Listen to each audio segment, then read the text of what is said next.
In power chords, which we're doing now, it's a 2-note chord, 1 note on the bass string, the other note 2 frets higher on the next string. A power chord, this is a D note, so this is a D power chord, up 2 frets, an E power chord, back 2 frets, A,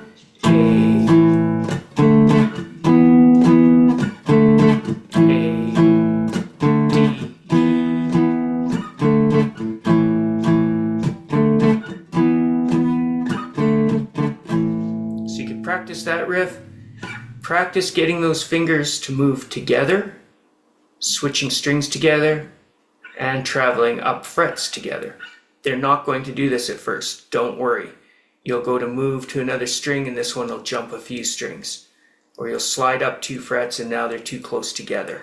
After a while, they start to move like a clamp and they get their distance every time.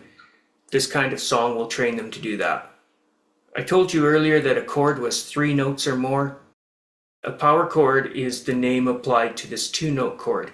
It's a root and another note that goes with it. If you care, it's 5 notes up in the alphabet. So this would be called an A5. It combines 2 notes, A, B, C, D, E. An A and an E, 5 notes apart.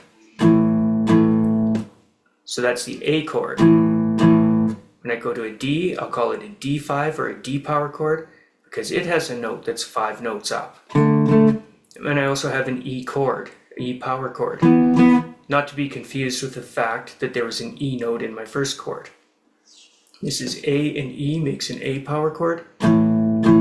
D and another A different A, makes a D power chord. An E and a B makes an E power chord. You've built up your chords to probably 5 or 6 of them now.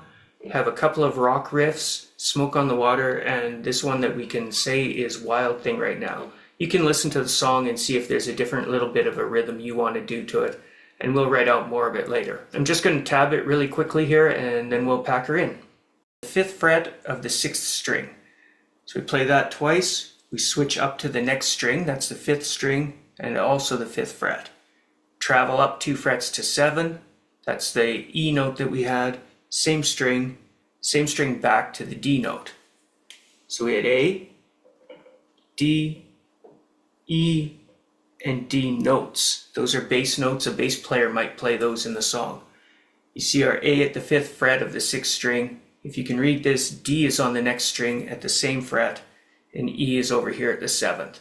Along with the A note, we played a 7th fret on the other string with it at the same time, making this a type of chord called a power chord, often labeled A5, not necessarily and not always.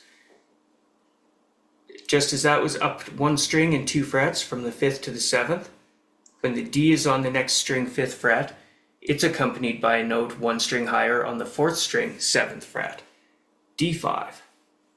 The E power chord then would have 9s with it on the next string, that's an E5, and D would have 7s again, that's D5. Notice wherever we have our bass note, say at the 5th fret, that other one is on the next string 2 frets higher. So your power chord always looks like this. Nobody would bother, but I ought to tell you those are all muted out or not strummed because you're not playing them. So that's a random power chord. At the moment it looks like I drew it at the 1st fret, but they can actually give you a number here to tell you what fret they like it at. So in this case it's at the 5th fret, so I could tell you this bass note's at the 5th fret. So let's wrap her up there and I will hopefully see you guys next time. Take her easy.